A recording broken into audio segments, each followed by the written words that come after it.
이제 이 저녁에 주신 하나님의 말씀 함께 받겠습니다. 마태복음 5장 33절에서 37절까지 말씀입니다.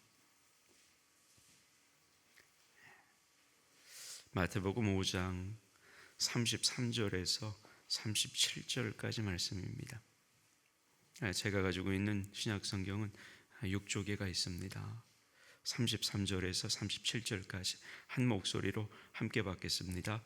또 옛사람에게 말한 바 헌 맹세를 하지 말고 내 맹세한 것을 주께 지키라 하였다는 것을 너희가 들었으나 나는 너희에게 이르노니 도무지 맹세하지 말지니 하늘로도 하지 말라 이는 하나님의 보좌임이요 땅으로도 하지 말라 이는 하나님의 발등상임이요 예루살렘으로도 하지 말라 이는 큰 임금의 성임이요 내 머리로도 하지 말라 이는 네가 한터럭도 희고 검게 할 수 없음이라 오직 너희 말은 옳다 옳다 아니라 아니라 하라 이에서 지나는 것은 악으로부터 나느니라. 아멘. 오늘도 예배의 자리를 지켜주셔서 감사합니다. 하나님의 은혜와 자비와 평강이 늘 여러분과 함께 하시기를 주님의 이름으로 축복합니다. 아멘. 사실은 이제 산상설교가 설교를 하는 입장에서도 굉장히 부담스러운 말씀의 주제고, 아마 이제 그동안 들어보셔서 아시겠지만 이 산상설교가 다루고 있는 주제가 성도님들이 듣기에도 굉장히 부담스러운 주제의 말씀이 많이 있습니다. 그래도 여러분, 그럼에도 부담스럽고 그래서 듣기 거북하다 하더라도 들어야 됩니다. 듣기 싫다고 듣지 않으면 우리 영혼이 죽어요. 죽는단 말이에요. 말씀을 전하는 자나 듣는 자나 부담스러운 주님의 말씀이지만 그럼에도 불구하고 들어야 되고 전해야 되는 말씀입니다. 들으시면서 부담스럽다 할지라도 그럼에도 불구하고 마음에 차곡차곡 잘 쌓으시고 잘 각인시키시기를 주님의 이름으로 축복합니다. 오늘도 부담스러운 주제입니다. 그러니까 맹세와 관련된 말씀인데 사실 이 말씀은 정직성에 관한 말씀입니다. 정직과 관련된 말씀입니다. 그래서 부담스러운 말씀입니다. 전하는 저도 듣는 여러분도 그럼에도 주님이 우리에게 주시는 우리 영혼을 살리기 위한 주님의 말씀이니 주시는 말씀을 기쁨으로 잘 받으시기를 주님의 이름으로 축복합니다. 아멘. 이제 우리 주변을 둘러보면 가슴을 답답하게 하는 사건들이 많이 있죠. 한두 건이 아닙니다. 자고 일어나면 늘 터지는 사건들입니다. 이 같은 사건들은 분야를 가리지 않습니다. 정치, 경제, 사회, 교육, 종교 등 어떤 분야를 가리지 않고 우리의 가슴을 답답하게 만드는 일들이 일어납니다. 이 사건들을 구체적으로 나열하는 것만으로도 우리의 가슴이 먹먹하고 답답해질 때가 많이 있습니다. 어떤 사건들인지는 언급하지 않겠습니다. 그리고 또 너무 비관적으로도 생각하지 않으려고 마음도 먹어보지만 그럼에도 불구하고 그런 마음가짐조차 곧 무너뜨려버리는 소식들이 또 다시 들려올 때가 많습니다. 그래서 마음 한구석이 쓰라림과 아픔을 넘어서 때로는 너덜너덜해질 때가 많이 있습니다.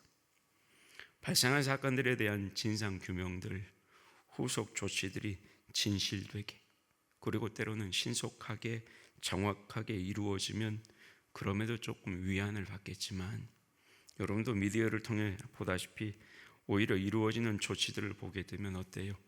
더 많은 한숨들이 나오고 그와 함께 우리 인간들의 더럽고 추악한 그리고 죄악된 모습만 다시 확인하게 될 뿐입니다. 그래서 이제 어쩌면 2000년 전에 아무런 죄가 없이 죽을 이유 없이 십자가에서 죽으셨던 그 예수님이 더 그리운지도 모르겠습니다. 예수님은 진리와 진실을 위해서 부조리와 맞서다가 죽으셨기 때문에 그분의 말씀과 그분의 삶이 우리에게 훨씬 더 존경스럽게 다가오는 겁니다. 그래서 때로는 어때요? 그런 부조리 같은 세상 속에 살지만 그럼에도 예수님 안에서 위안을 얻게 되는 겁니다. 그리고 어때요? 주님의 그 말씀을 통해서 다시 한번 우리가 살고 있는 이 시대, 그리고 교회, 그리고 목사인 제 자신, 그리고 그리스도인이라고 말하는 여기 앉아있는 성도님들, 우리의 모습들을 다시 점검해 보는 시간이 되는 겁니다. 이렇게 답답한 현실 가운데 있는 우리들, 이 나라, 그리고 우리 국민들, 아울러 온 세계 가운데 답답한 시대를 살아가는 하나님의 생명들 가운데 그럼에도 불구하고 주님의 말씀이 비루간을 함께 하시기를 주의 이름으로 축복합니다. 아멘. 그런데 여러분, 이렇게 우리의 가슴을 답답하게 하는 이 일들, 이 사건들에는 여러분 한 가지 공통점이 있습니다. 그게 뭐냐? 정직하지 못하다는 겁니다. 그래서 믿을 수가 없다는 겁니다. 심각한 문제가 아닐 수 없는 거죠. 사회의 도덕적인 기반이 무너져가고 있음을 많은 사람들이 우려를 하고 있습니다. 아니, 어쩌면 실제로 우리 사회의 도덕적 기반은 이미 무너져 버렸는지도 모르겠습니다. 백성을 섬긴다며 뽑아달라고 호소했던 대통령, 다들 아시겠지만 이건 정치적인 이야기가 아닙니다. 온 국민이 보는 앞에서 그런 짓을 해놓고 어떻게 나와서 저렇게 거짓말을 할 수가 있나? 뿐만 아닙니다. 정치가들도 마찬가지고, 법을 집행하는 공직자도 그렇고, 때로는 다음 세대를 키워나가는 교육가들도 그렇고, 아울러 이 사회의 양심이라고 이야기할 수 있는 성직자들도 마찬가지입니다. 사람들로부터 믿을 수 없다라는 인격으로 의심을 받는다는 것, 그건 여러분 정말로 아프고 서글픈 현실이라는 겁니다. 이런 상황에서 이 나라의 미래를 과연 내다볼 수 있을지, 교회의 장래가 어떨지 심히 걱정이 되는 것도 사실입니다. 그런데 더 심각한 건 뭐냐면 우리의 자녀 세대들, 이 나라의 장래라고 이야기하고 희망이라고 여겨지는 지금 시대의 젊은 친구들, 그 친구들의 의식조사 내용은 훨씬 더 충격적입니다. 아시겠지만 우리나라의 수많은 젊은이들이 우리나라를 떠나고 싶어 합니다. 그런데 그 이유를 알고 보면 더 답답해집니다. 그들이 대답하는 이 나라를 떠나고 싶은 이유는 간단합니다. 이 나라에서는 자신들의 인생의 앞이 보이지 않는다는 겁니다. 그게 우리 자녀 세대의 답변입니다. 저는 이제 이런 내용들을 읽을 때마다 나라의 앞이 보이지 않는다, 그럴 수도 있겠지만 그럼에도 불구하고 그들의 답변에서 이 시대와 이 나라 안에서 살아가는 우리 자녀 세대들의 보이지 않는 탄식, 그리고 좌절을 보게 되고 느끼게 되는 거죠. 그러면 여러분, 우리 자녀 세대들, 그들의 눈에 나라의 앞이 보이지 않게 되었다면 과연 여러분 그 책임이 누구에게 있을까요? 질문을 이렇게 바꿔보죠. 교회가 그 책임에서 자유로울 수 있을까요? 교회의 지도자가 그 책임에서 벗어날 수가 있겠냐고요? 벗어날 수 없습니다, 사실. 세상의 소금과 빛으로 부림받은 교회이기 때문에 그럴 수도 없고 벗어날 수도 없는 겁니다. 따라서 교회의 지도자들 역시 거기에서 자유로울 수가 없는 거죠. 한때 한국 교회가 뭐라고 자랑했습니까? 한국 교회 성도 수가 1,000만이니 세계에서 가장 큰 교회가 한국에 있느니 우리 교회는 그런 교회가 아니다, 이렇게 떠벌리며 자랑하지 않습니까? 그렇게 자랑을 했기 때문에 여러분 더 이상 그 책임을 교회가, 교회의 지도자들이 회피할 수가 없는 겁니다. 그저 가슴 아프게 바라보아야 할 문제가 아니라 그게 우리의 문제, 그리스도인의 문제, 우리가 몸담고 있는 교회의 문제, 우리 신앙의 문제와 맞닿아 있다는 사실, 그걸 우리가 분명하게 알 수 있어야 한다는 거죠.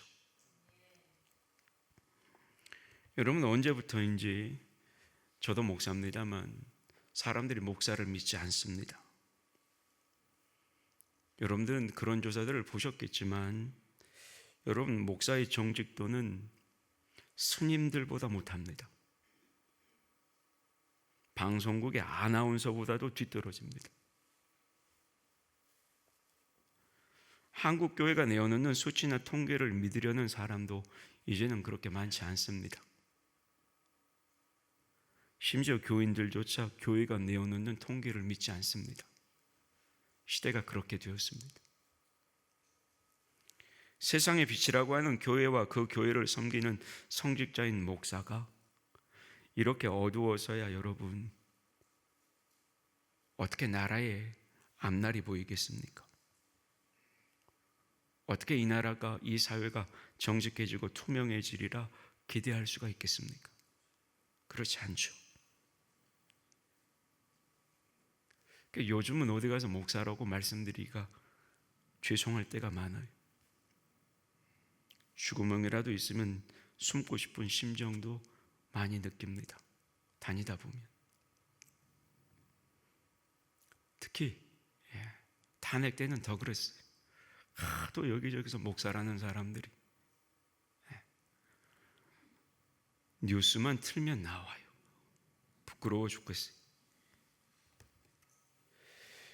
여러분, 이게 뭔 뜻하느냐? 그만큼 이 시대 이 나라가 도덕적으로 어려운 상태다, 그걸 뜻하는 겁니다. 그런데 여러분, 이 나라와 이 사회만 그러겠습니까? 한국 교회도 마찬가지죠. 여러분, 그렇다고 처음부터 교회가 그런 건 아니었습니다. 저희 부모님이 이제 저희 아버님은 93, 저희 어머니가 살아계셨으면 내년이나 90 되셨을 겁니다. 여러분, 저희 부모님 세대는 그렇지 않았습니다. 그렇죠? 여기 앉아 계신 우리 믿음의 선배님들도 아실 겁니다. 예수님을 믿는 사람이라고 하면 우리 부모님 세대는 그때는 세상이 그 정직성을 인정해 줬습니다. 아무리 양심이 없는 사람이라고 해도 예수님만 믿으면 그 사람 정직한 사람 된다고 그렇게 믿고 생각하고 여겼습니다. 그런데 이제 오늘날의 상황은 그렇지 않습니다. 나는 예수님을 믿는 사람입니다. 나는 손해를 보고 욕을 먹어도 절대 거짓말은 못하겠습니다 라고 말하는 정직한 사람, 진실된 성도를 보면 이제 다른 사람들, 다른 성도들이 뭐라고 그래요? 유별나다고 그래요. 목사들도 별것 없어요. 목사 모임에 가도 마찬가지.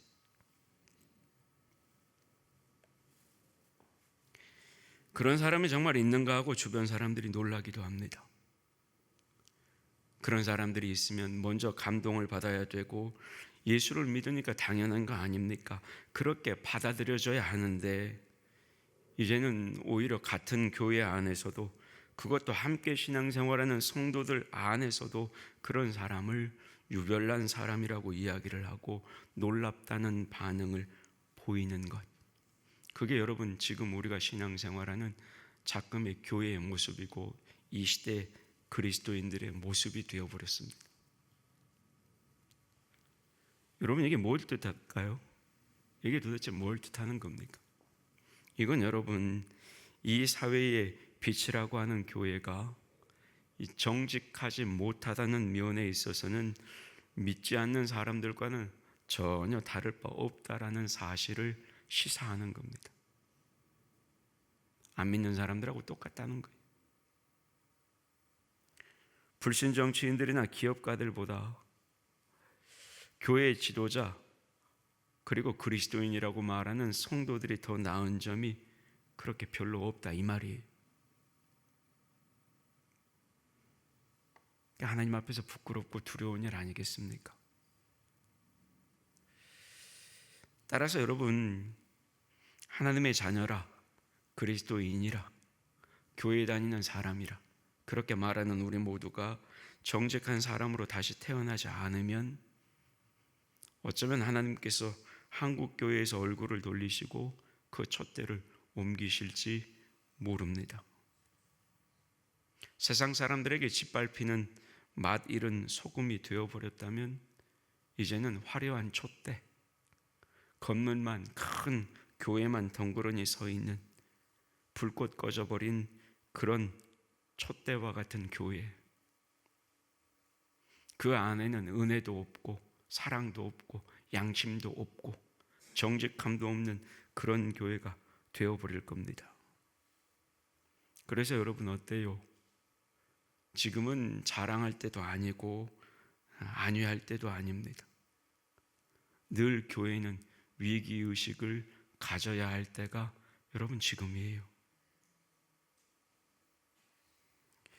여러분, 이런 의미에서 우리는 예수님께서 우리에게 하시는 말씀에 늘 귀를 기울여야 하는 겁니다. 우리 아픈 것을 찌르고 부끄러운 것을 까발리기 때문에 듣기가 매우 불편한 말씀입니다만, 그럼에도 불구하고 부담스럽고 듣기 거북하고 불편스러워도 여러분 주님의 말씀을 듣고 순종하는 것, 그게 여러분 우리가 사는 길이에요. 우리뿐만 아니죠. 나라도 살고 교회도 살고 이 사회를, 이 나라를 떠나고 싶은 젊은이들도 살리는 길입니다. 그래서 여러분 부담스럽다도 우리는 주님의 이 말씀에 귀를 기울일 줄 알아야 하는 겁니다.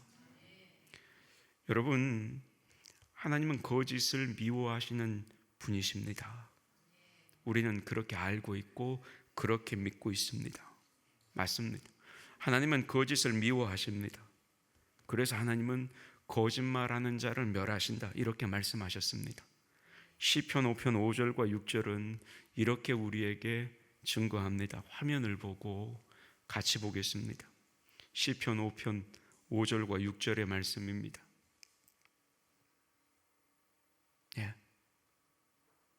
방송실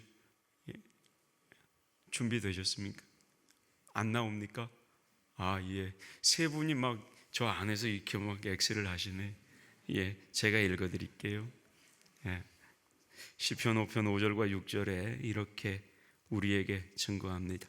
오만한 자들이 주의 목전에 서지 못하리이다.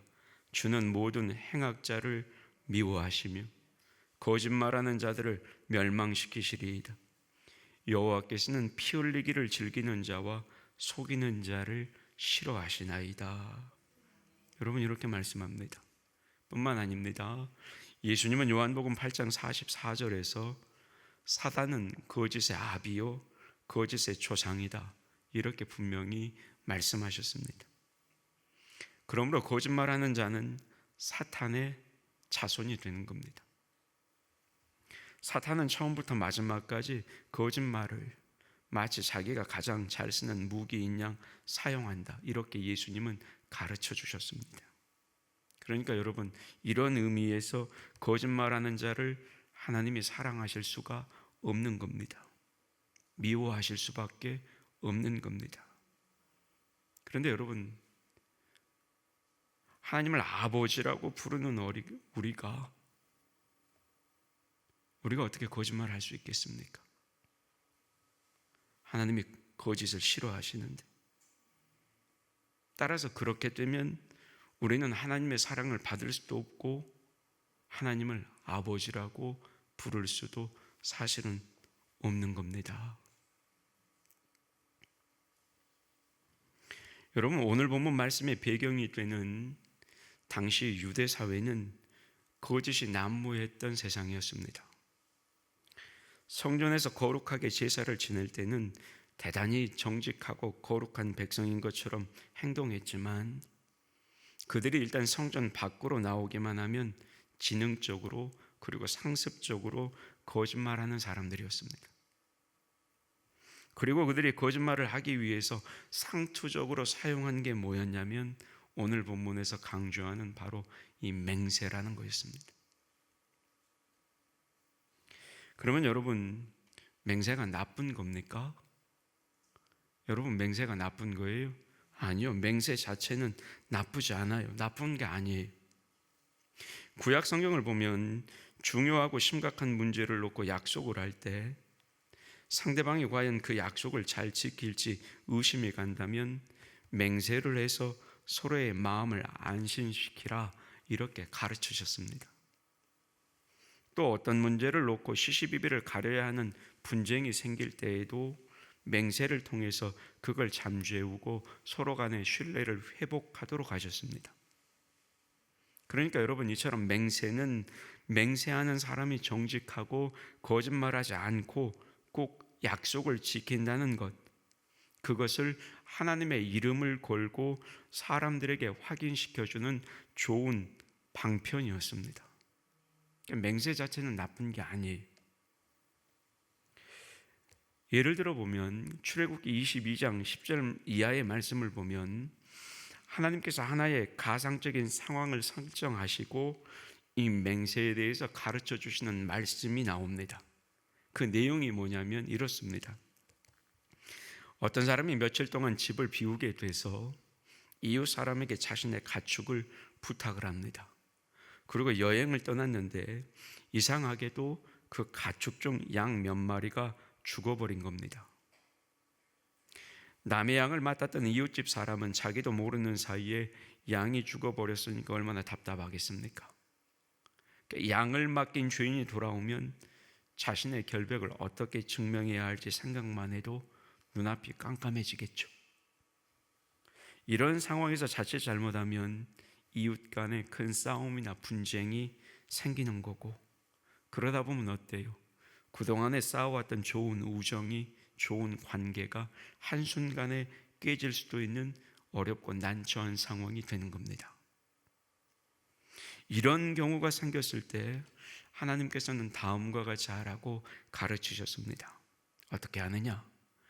양을 맡았던 이웃이 그 양을 자기가 죽이지 않은 것이 확실하다면, 그게 정직한 거라면, 그게 진실이라면 양을 맡긴 양의 주인 앞에서 이렇게 맹세하는 겁니다. 여호와 하나님의 이름을 들어 내가 맹세합니다. 나는 절대로 양을 죽이지 않았습니다. 그러면 이제 그 맹세를 들은 양의 주인은 반드시 그대로 믿어야 하는 겁니다. 왜요? 하나님의 이름을 걸고 맹세하는 것이기 때문에 그 맹세를 의심하면 안 된다는 겁니다. 게다가 배상을 청구해서도 안 된다고 하나님은 명령하셨습니다. 그러니까 여러분, 하나님의 이름으로 맹세를 하면 그걸 의심하지 말고 믿어 주어서 어려운 상황을 슬기롭게 극복하라는 하나님의 배려가 깃든 좋은 방법이 뭐였느냐? 그게 구약에서는 맹세였어요. 그래서 여러분, 여호와 하나님의 이름으로 행해지는 이 맹세에는 몇 가지 조건이 있습니다. 우리가 좀 들어볼 필요가 있어요. 첫째는 뭐냐? 맹세할 때는 꼭 여호와 하나님의 이름으로 맹세할 것.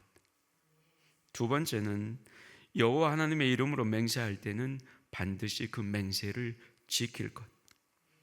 그렇지 않으면 하나님께서 그 책임을 물으실 것이다, 이렇게 하나님이 말씀하셨습니다. 세 번째는 뭐냐? 망령되고 헛되이 맹세하지 말 것. 네 번째는 뭐냐? 일상생활에서 함부로 혹은 습관적으로 맹세하지 말 것. 다섯 번째는 뭐냐? 맹세할 때는 하나님 외에 다른 이름으로 맹세하지 말 것. 여러분, 이것이 구약에서 가르치는 여호와 하나님 이름으로 행해지는 맹세의 조건이었습니다. 아무튼 하나님은 이처럼 맹세를 순종하라고 가르쳐 주셨고, 실제로 이처럼 이 맹세라는 방편이 선용이 될 때는 서로가 신뢰를 하고 약속을 지키게 되는 순기능을 했다는 거죠. 그런데 예수님께서 활동하시는 그 시대의 사람들이 이제 이를 악용하기 시작한 겁니다. 맹세를 하면 사람들이 믿어준다는 이 사실을 악용해서 자기 주장을 관철하거나 아니면 사람들로 하여금 믿도록 하기 위해서 약간의 거짓을 섞어서 함부로 맹세를 한 겁니다. 그런데 이처럼 함부로 맹세하고 또 맹세를 악용하다 보니까 여호와의 이름으로 맹세를 하는 것이 겁이 났던 모양이죠. 그러지 않겠습니까? 여호와의 이름을 걸고 맹세하면 반드시 지켜야 되고, 지키지 않으면 하나님께서 그 값을 치르신다고 말씀하셨기 때문에 하나님의 이름으로 맹세하는 게 그게 부담이 된 겁니다. 그래서 가능한 한 여호와 하나님의 이름을 피하여 맹세하려다 보니 오늘 말씀에 나오지만 하나님보다는 높지 않지만 그래도 상당히 크게 여겨지는 것들, 그것들을 전부 다 끌어다가 맹세를 하기 시작했던 겁니다. 그래서 오늘 본문에 나오는 예수님의 말씀 중에서 이런 사실을 발견할 수가 있는데, 어떤 사람은 뭘 걸고 맹세를 해요? 하늘을 걸고 맹세하고, 어떤 사람은 하나님 대신에 땅을 걸고 맹세하고, 어떤 사람은 심지어 예루살렘 성을 걸고 맹세하게 돼 있다는 겁니다. 심지어 어떤 사람들은 자기 머리를 걸고 맹세하기도 했습니다. 반드시 여호와 하나님의 이름으로 맹세하고 이를 선용해야 했지만 이것을 악용했다는 거죠. 그래서 어떻게 되는 거예요? 하나님이 가르쳐 주신 바른 맹세의 모습은 온데간데가 없고, 이걸 심하게 악용하는 이제는 나쁜 사람들이 생겨난 거죠. 그래서 예수님께서 오늘 말씀을 통해서 맹세에 대해서 지적하시는 겁니다. 정직하지 못하다고. 그리고 이제 이렇게 행해지는 당시에 악용되는 이 맹세의 모습들을 보면서 예수님께서 그 같은 맹세의 중심에 다름 아니라 거짓이 가득 차 있다라는 사실을 아셨던 겁니다. 그래서 예수님께서 그들을 향해서 하늘로도 하지 말고 땅을 땅으로도 하지 말고 머리로도 맹세하지 말라, 이렇게 꾸짖으셨던 겁니다. 그들의 맹세 가운데 다분히 추악한 거짓이 섞여 있었다는 것, 그리고 그 맹세를 통해 자신들의 욕심을 채우고 자신들의 죄악을 합리화시키고 그 맹세에 사용되는 여호와 하나님의 이름이 망령되이 일컬어주는 그 현실, 그걸 주님께서 꿰뚫어 보고 계셨어요. 그래서 이 말씀으로 그들을 꾸짖으시며 가르치시는 겁니다. 그런데 여러분, 우리도 마찬가지.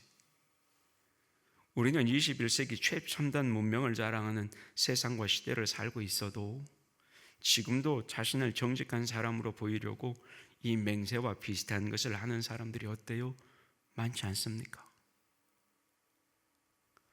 예를 들어 봐요. 이런 사람들은 어때요? 사업상 거래를 하다가 필요 없는 말을 해요. 자기 믿어달라 뭐라고 그래요? 나 교회 다니는 사람이라. 심지어 한술 더 떠서 어디 교회 집사, 어디 교회 장로, 어디 교회 권사, 그래서 믿으셔도 됩니다, 이렇게 말하기도 합니다.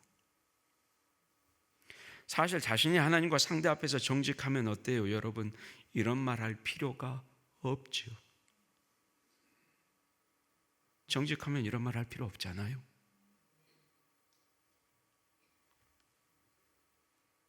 그런데 이런 말을 늘어놓는 겁니다. 그러면 여러분, 그 이면에 뭐가 숨겨져 있는 거예요? 자신을 정직한 사람으로 보이려고 하는 그 사람의 부정직함이 그 안에 숨어 있는 겁니다. 자기가 거짓말을 하지 않는다는 것, 자기는 믿을 수 있는 사람이라는 것, 그걸 상대방에게 어떻게 해서든지 인식시키려는 그런 의도, 그 부정직함이 그 사람 안에 있는 거죠. 그래서 그런 말 하는 겁니다. 정직하면 어때요? 그런 말 할 필요도 없는 거예요. 여러분, 이렇듯 예전이나 지금이나 맹세와 비슷한 말들을 갖다 붙이는 사람의 그 마음, 그 한 구석에는 뭐가 있어요? 항상 정직하지 못한 것이 숨어 있습니다. 우리는 그걸 부인할 수가 없는 거죠. 이런 이유 때문에 예수님은 절대로 맹세하지 말라고 명령하고 계셨던 겁니다.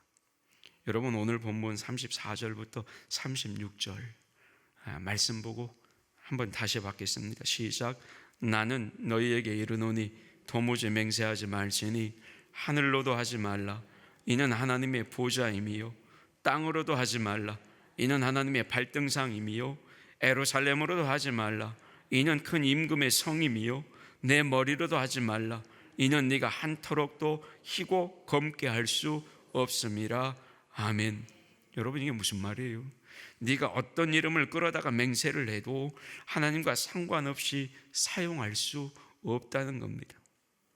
하늘이나 땅이나 네 머리나 모든 것이 다 하나님에게 속해 있기 때문에 그것들 가지고 함부로 맹세하는 것, 그것은 하나님의 이름을 욕되게 하는 것이라는 주님의 가르침이에요. 이런 이유 때문에 예수님은 그 어떤 것으로도 맹세하지 말라고 말씀하셨던 겁니다.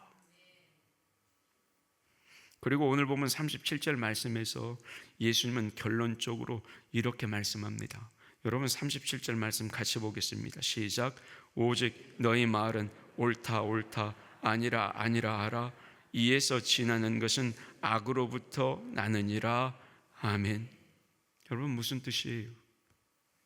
하나님의 자녀가 말을 할 때는 예, 아니오로 있는 그대로 사실만을 이야기하라는 겁니다.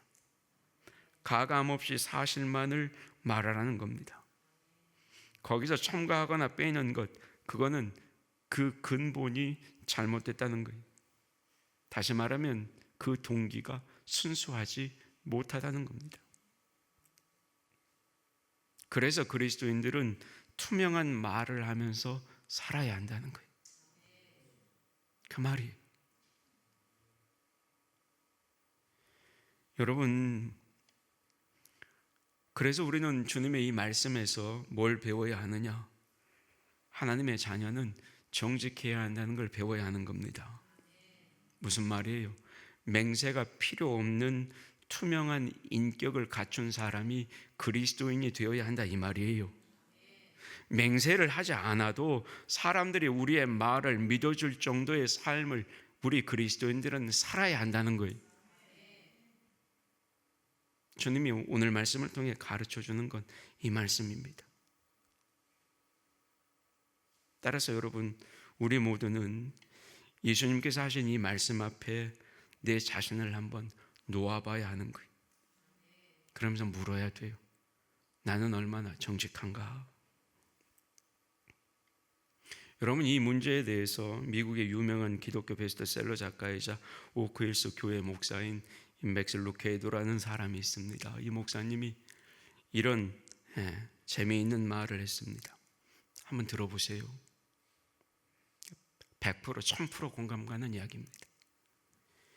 우리는 상사의 호감을 사기 원합니다. 그래서 아첨을 합니다. 우리는 그것을 윤활유라고 부르죠. 그러나 하나님은 거짓말이라고 하십니다.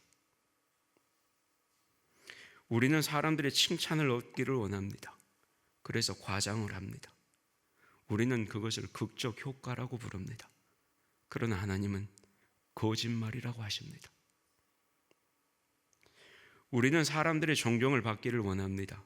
그래서 갚을 수 없는 빚을 지고 분에 넘치는 집에서 삽니다. 우리는 그걸 성공이라고 말합니다. 그러나 하나님은 그걸 거짓된 삶이라고 말씀합니다.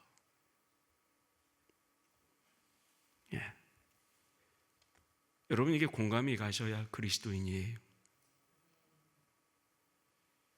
그럴 수도 있겠지. 죄송합니다. 그런 분은 아직 반쪽짜리 그리스도인이에요. 말씀을 오늘은 여기서 마무리하렵니다. 여러분, 맹세가 필요 없는 투명한 인격을 갖추는 게 여러분, 그게 우리가 갖추어야 할 그리스도인의 모습입니다. 그러니까 성도들이 말 한마디 하면 믿어줄 정도여야죠. 근데 우리는 사실 그렇지 못합니다. 아까도 말씀드렸어요. 그런 사람들을 이 시대가 유별나다고 말해요. 유별난 사람이 많아야 교회가 살고 시대가 살고 이 사회가 사는 겁니다. 여러분, 맹세하지 않아도 우리 말 한마디, 우리의 삶을 통해서 우리를 믿어줄 수 있는 그런 그리스도인들이 여기 앉아있는 우리가 될 수 있기를 주님의 이름으로 축복합니다. 아멘. 하나님 감사합니다. 오늘도 듣기 부담스러운 주님의 말씀을 듣습니다. 우리의 양심이 아프고 내 마음이 부끄럽고 내 삶이 주님 앞에 잘못 살았구나.